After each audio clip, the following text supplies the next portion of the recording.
Hello, everyone. Thank you so much for joining us. We are here for, wait for it, the first Barnes & Noble Book Club discussion of 2022.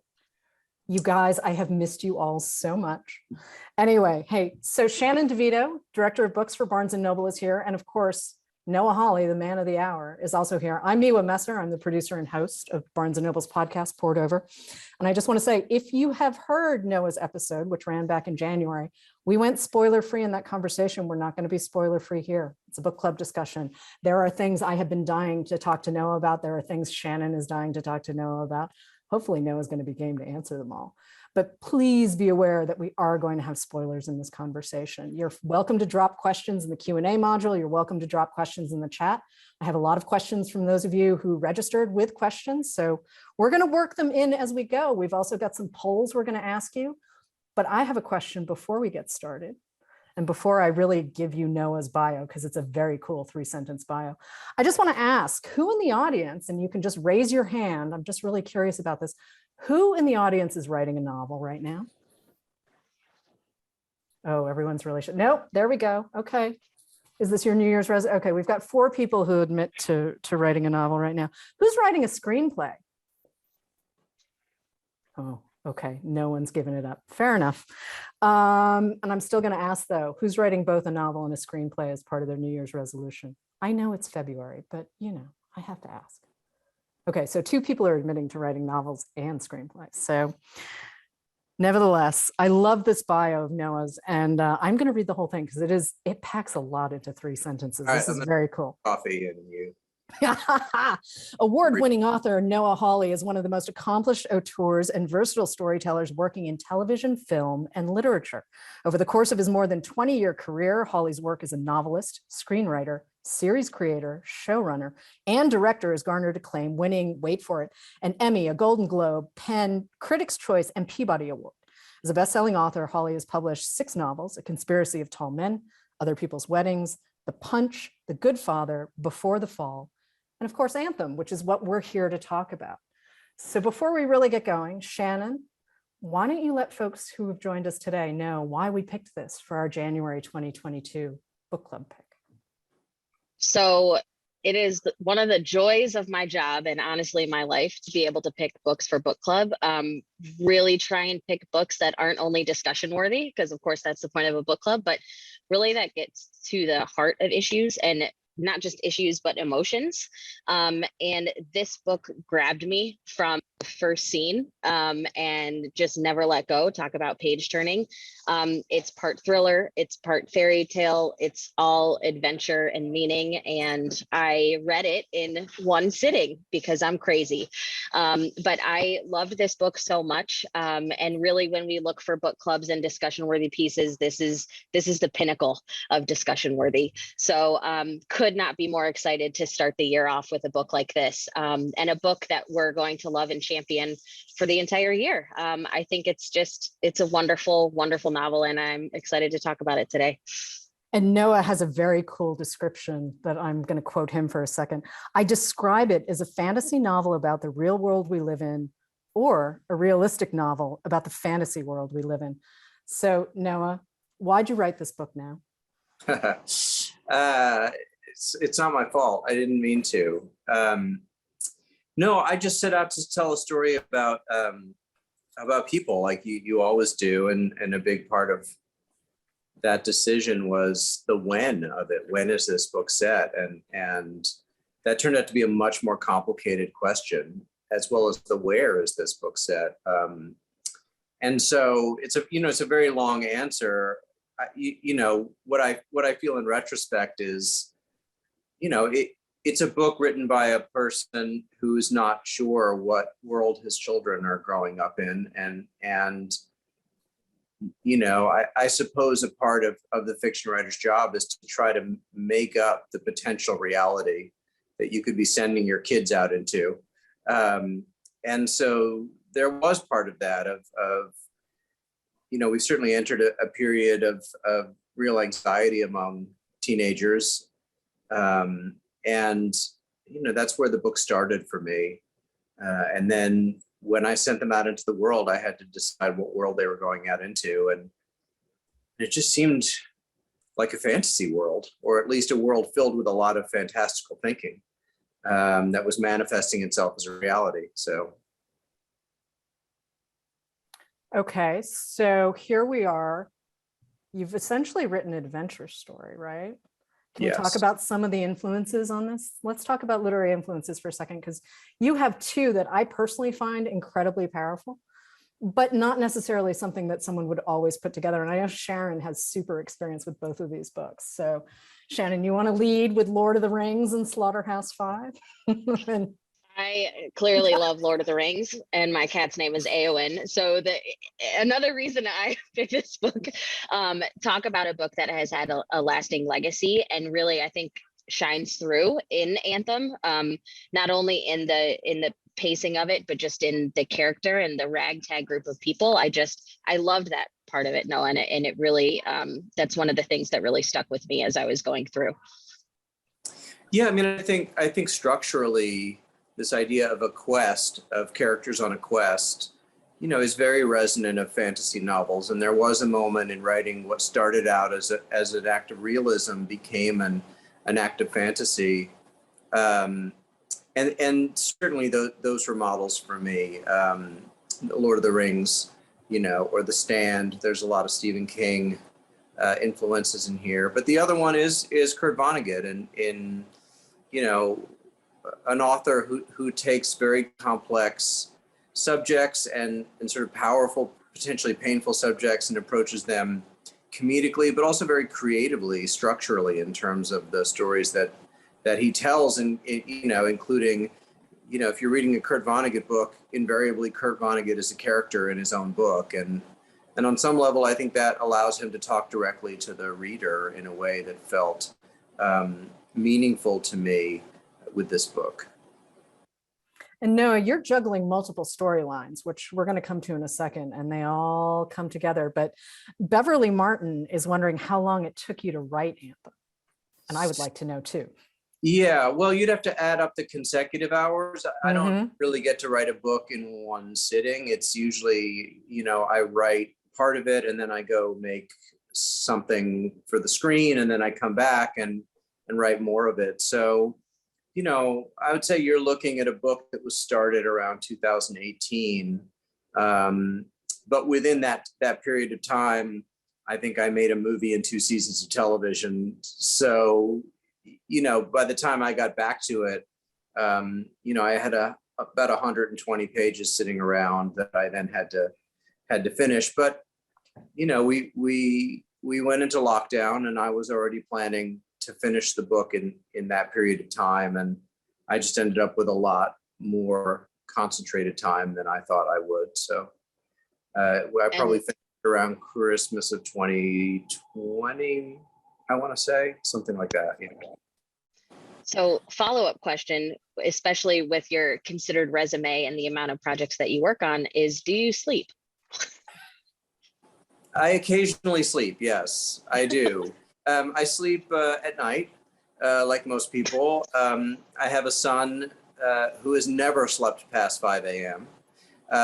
And so I'm up early, and we get the kids off to school, and then I write, as well as all the other hats that I wear.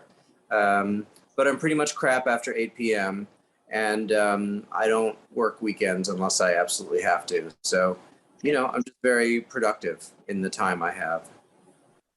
Hey, Shannon, who's your favorite character from Anthem? So this might be divisive, because she's not physically in it for a long time, but her legacy pervades the entire book. And it's Claire. And I know the act is so beyond drastic, but I think her heart and her just refusing to live in a world that wouldn't live for her just hit me really hard. And her memory throughout the rest of the book, I mean, talk about meaning. She really stuck with me, and I love Simon and I love Louise, but it was Claire for me. Okay, It well, was Claire. Nate Bondurant, who's in the audience, agrees with you. He loves Claire as well. I have to say, Simon Thanks, was Nate. my guy. Simon was totally my guy. He was a great stand-in for me. I'm not the only person in the audience who was like, where are we going? What's happening here? So I got to ask Noah, how'd you end up with a teenage protagonist? I mean, and he's a genuine teenager. He's not some 40-year-old in a 14-year-old's body going, hello, I have all of the solutions for everyone. He's really trying to figure this out. And I really like this kid a lot. He's a great narrator. Yeah, I mean, I think he has, when you're that age, everything is turned up. The volume on everything is turned up. So every social interaction, every deadline that you have. I mean, the amount of stress that my daughter carries around from her homework, is so out of proportion with the importance of tomorrow's homework. But, I think that's just that transition from having everything done for you to having to do things for yourself. And I mean, a big part of what the book talks about is like, how do we end up with such anxious children, and a big part of it is, well, our news media spent the last 30 years frightening us, and our politicians, and creating an atmosphere in which, everyone felt unsafe. I remember watching Newt Gingrich speak in 2016 at the convention, and he said, well, crime is up around the country. And the journalist said, no, it's not. It's down, actually. That's a fact. And he said, well, people feel like crime is up, and that's also a fact. And I remember that moment was really pivotal in this book, this idea that our feelings are now facts, and our fear is now a fact. And the fact that we feel afraid means that the world is a frightening place. How else are our kids going to grow up except to feel frightened? And it is, I think about this feeling of fact that has just grown exponentially, just even in the last decade. But also thinking about, so I have a baby sister. She's not really a baby, she's 19. But I think about the anxiety that she grew up with starting at age 9, whether the TV's on in the background. And it really, you could tell with every single one of these characters, yes, they're kids, but they've really lived a lot of mental life. More so, I think, than we've really talked about, maybe a century ago. And I think that makes it a huge difference. And, this feeling of fact, I think that phrase is something that's really pivotal for this. Well, there's so much information that is pumped at us, and especially our kids now, just a volume of information, before you even enter social media into it, and the being on 24 hours a day dynamic. But there's this moment in the book when Simon is younger where he finds a book about climate change, and he reads it and all the facts, and he thinks, do grown-ups know about this? Because if they knew about it, they'd be dropping everything to solve the problem. And then a year goes by and he thinks, I think they do know. I think they know all about it, and they're not really doing anything. And that's the other thing that leads to anxiety, is a feeling of powerlessness, and we both want our children to become self-sufficient, but we are not allowing them to solve their own problems, and therefore all they can do is worry about them. And in a way, these protagonists of this book are finding a way to power, even though they are so young, because what are the adults doing? And yeah. I think that's so key to it. Can we talk about the prophet for a second? Because Yeah, this kid is ahead of his time in a lot of ways. But Noah, how did the prophet come about? How did you end up with that name? How did we get here? He was a kid in the hallway who popped his head out the door, really, and had a way of seeing the world that seemed wiser than his years. Certainly, it's on some level, it was about adding wisdom while not adding age, and allowing him to still be a kid. I mean, and clearly he didn't want his real name to be used. Clearly there's trauma in his past. There's trauma in many of these characters' past, including Simon, whose sister Claire died, and Louise. and they're trying to process it, and the prophet is trying to process his trauma by talking to God and having these conversations with God, as personified in low frequency waves that no one else can hear. And he has this ability, you see, as they move through the book, to really touch people, and there's a reverence that people have around him, and he also, he seems to be right about a lot of things. But one of the things he says is, when he says, basically we're on a mission from God, and one of the other kids says, wait, we believe in God? And he says, well, it's our God, right? Because God only talks to children. That's how you know if someone is really talking to God, is because God only talks to children. And so it's interesting. It's the paradox of the book, right? Is that if everyone believes that God is on their side, well, God can't be on everybody's side necessarily in a conflict. So, it's a strange paradox to explore in the book. Okay, but who surprised you more, the prophet or Simon? Well, it's on some level, it's the difference between I had this conversation with an actor once in a show who was the lead of the show and was looking at a couple of the other actors. It's like, why do they get to do all this fun stuff every episode? And I said, well, because they're the characters and you're the lead, and your arc is long and their arc is a roller coaster, and it's just the dynamic of the story. So on some level, the prophet gets to be out there because we're not seeing the world through his eyes, but we have to be able to see it through Simon's eyes as our surrogate, which is clearly what you felt.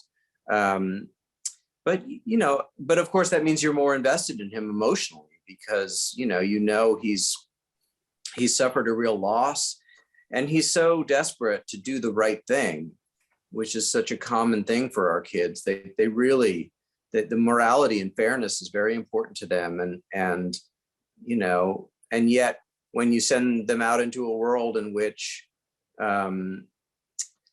you have this whataboutism, right, which is personified by politicians saying, well, I may be immoral, but everyone's immoral, right?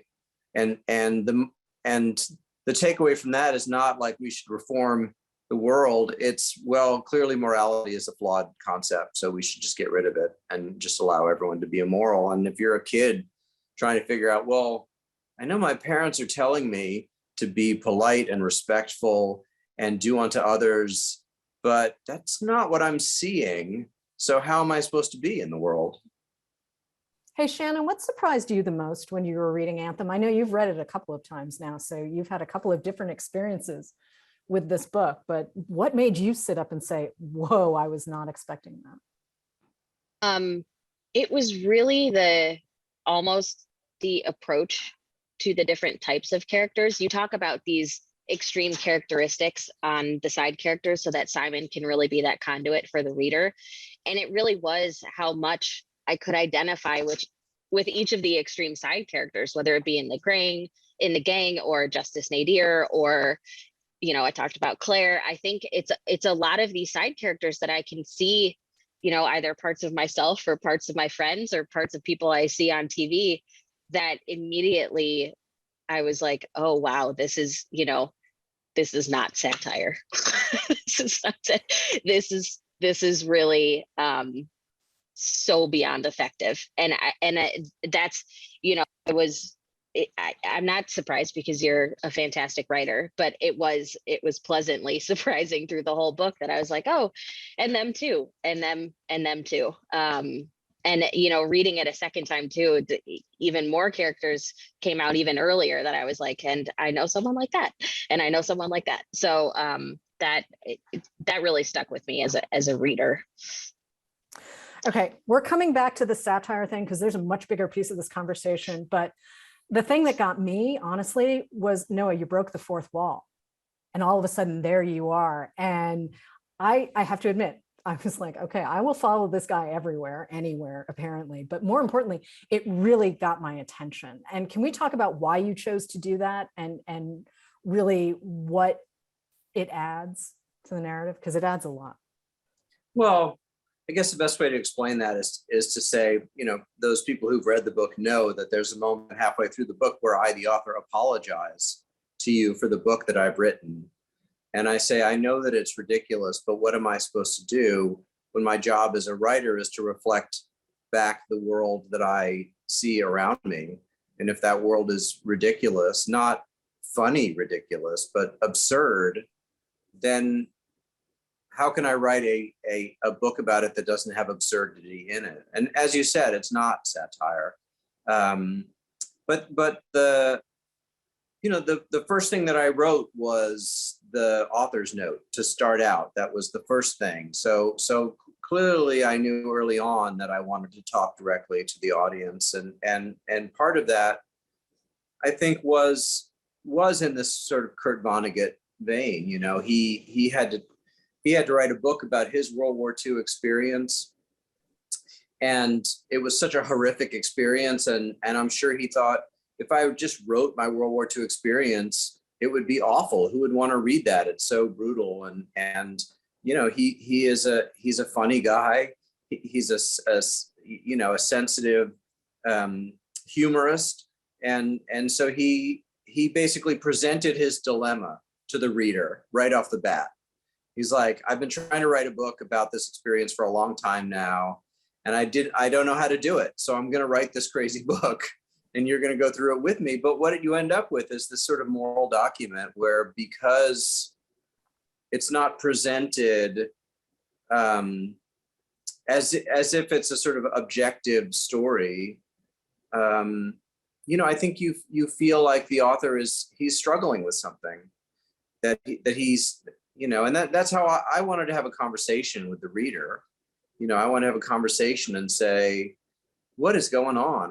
I'm worried, and I know you're worried, and I'm going to tell the story about the world that I see. Is that the world you're looking at? Because it seems pretty crazy that's that the butterfly, expanse down in southern Texas has to close down because people think they're trafficking children through there.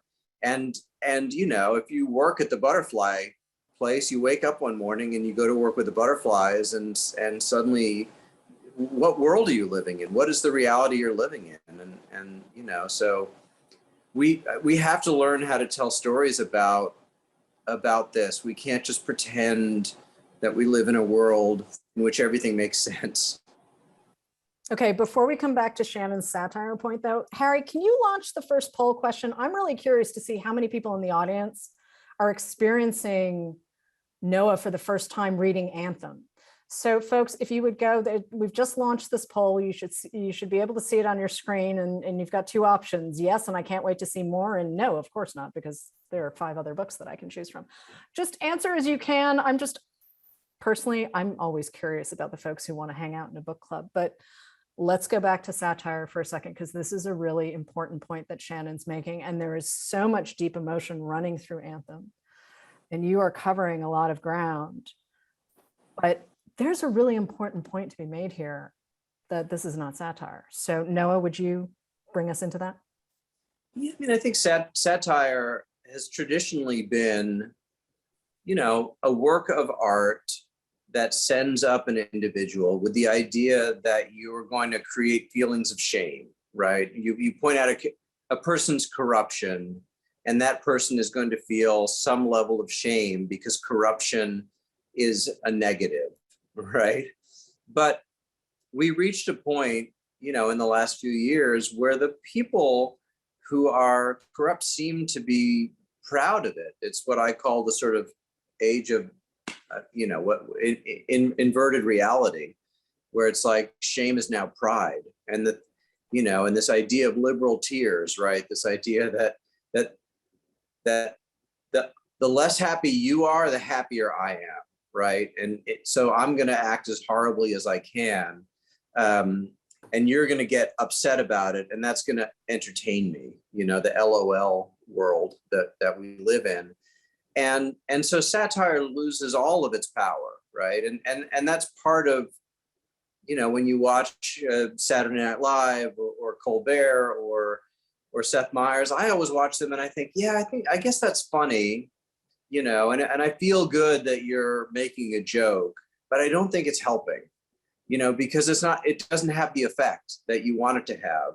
And we live in an environment that's so polarized that the only way we're going to close that gap is through respect, not mockery. You know what I mean? So, and yet we were left with this paradox, right? Which is that there's absurdism in it, right? There's an absurdism, with a guy who's under federal investigation for, having sex with minors being one of the politicians who's up there yelling about morality, right? And in the old days, that used to be a thing where the guy would stop yelling maybe because he was embarrassed that he was under federal investigation. But now he just says that the investigation is fake news, So it's a hard balance, but I wanted to tell a grounded human story that just reflected the tone of voice that I feel like we've hit. It definitely balances that absurdism with satire throughout, but I do think there's a level of respect both to the reader and to the characters that I just personally found so effective. But I do wonder, what were the really hard parts of finding that balance as you were going through and writing this, and not, making it so absurd that we can't really equate it to how we are now, or, going one way or the other too far? Because it really is I feel like it's balanced on a knife's edge. Yeah, the work that I've done on Fargo has definitely given me a lot of time to think about this, right? Because what I've learned is, there's a line, right? There's a line, and on one side you have farce, and on the other side you have tragedy, right? And there's only so comedic that you can go if you want people to still feel the drama of the story. And at the same time, there's only so violent or horrible the book can be if you still want people to think it's funny, right? So you have to find that middle ground there. And it's always best if the humor of it comes out in the story, right? I think we're all used to very quippy characters, but the idea of, let's say, they steal an Amazon truck and Louise decides that because they're on a mission from God and God put this Amazon truck in their way, everything they need for their mission is in this truck. And in fact, I'm just going to open 4 packages, and whatever those 4 packages have, I'm going to use to kidnap this guy. And there's something so absurd about that. And yet, it makes sense with the characters, psychologically. So, it's not just a funny thing happened. It's no, logically, yes, if God sent the truck, then that's what you need. It gave me Castaway vibes. The Tom Hanks Castaway, when he's got the and then the one he doesn't open is exactly what he needs. Oh, yes. Okay, but also as a reader, I need a little bit of humor so I can breathe, because otherwise this is a super intense experience. So when someone comes up with a line or Noah slides off to the side, but hey, I've got some cool news for you, Noah. Out of the people who responded to the poll, 157 out of the 200 people who are hanging out with us responded. You have 115 new readers because of Anthem. Nice. I like it. So that's very cool. So we're going to come back and talk about your backlist in a second too, but I thought that was kind of nifty that we're expanding your universe a little bit. Yeah. And I will say, just one other thing, I think what ties the drama and the comedy together in this book is the magic realism that enters it, at a certain point, because, there's a beauty to magic realism as a storyteller, and it can take some of the pain out of the story, and yet it's fantastical in a way, in the same way that the Amazon truck is fantastical, and yet it's the kind of mysteries of the universe in a way that I think allows the reader to understand that the book is more than just a literal accounting. So can we talk about some of the books that influenced you, books and writers that influenced you, Noah, as a creative? I mean, you and I had an earlier conversation where you cited some of my favorite books in the world. I mean, we're Yeah. talking Don DeLillo and Toni Morrison and some. Can we talk about that for a second? Because honestly, that magical realism piece is a very important part of Anthem, and it is a little different from what you've done in earlier books. It is. You know, I never went to school to study anything that I do. You know, I didn't get an MFA, I didn't go to film school. And so I've learned how to be a writer by both by reading and by trying, you know. And so, you know, part of that experimentation was, you know, when you read a book and you think, wait, I didn't know you could do that as a storyteller, you know. And so that the first book that resonated for me was White Noise by Don DeLillo, and which was really in, I think it was 84. The first book that really looked at the influence of pop culture on life, on families, on, you know, and I guess it was one of the earliest sort of successful postmodern books, but you know, he has such a comic tone of voice as well, such a New York tone of voice, you know, which is where I grew up, and you know, and it was similar with Marquez and 100 Years of Solitude. It's like, wait, you can do that, you know, or Song of Solomon, or, you know, any Murakami book, you know, where you really just, you know, or Milan Kundera, Unbearable Lightness of Being, you know, which is, you know, he's a very essayistic fiction writer where he'll look at a word or a phrase or a gesture and really break it down almost philosophically. And, you know, all of that went into the well of what I could do as a novelist. And then, you know, my feeling about each work that I do, show or film or book, you know, it's, what does this story want to be? How should I tell it? And what I write about should dictate how I do it. You know, we've got multiple questions asking if you're going to adapt Anthem for the screen. I think it's my intention to. You know, I got a pretty full dance card right now, but certainly no one else is going to do it. I feel like it's a very important story to tell. And I think that I would do it as a limited series, so it maybe 8 or 10 hours, because it's too big a book to turn into a film. Mm-hmm. So yes, I think it's my great goal, you know, once I broom out the next couple of things, to really start in on the books. You know what I mean? To really to start adapting them.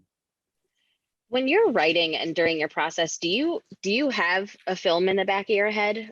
Or is it more character based? And, you know, the character, it's so different depending on the writer. I'm just curious what your process looks like.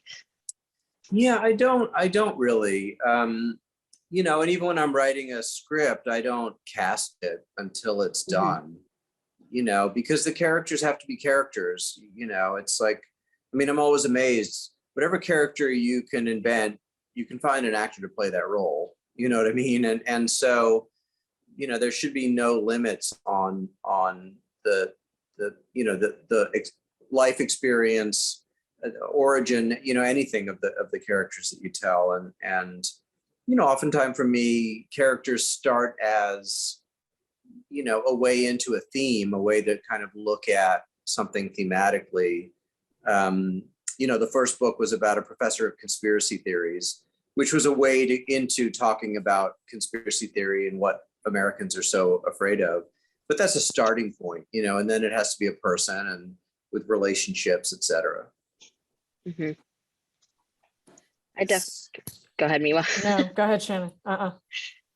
No, I was just going to say, I definitely, it's interesting, you know, talking to different authors with process, but also in the back of my head, I feel like as soon as I cast a character, the character acts differently. Even if I see it on the page, their thought process is different, whether it's because of a social profile of said actor. So I completely understand, you know, really leaving them organic and separate until, you know, hopefully it comes to the screen. Mm-hmm.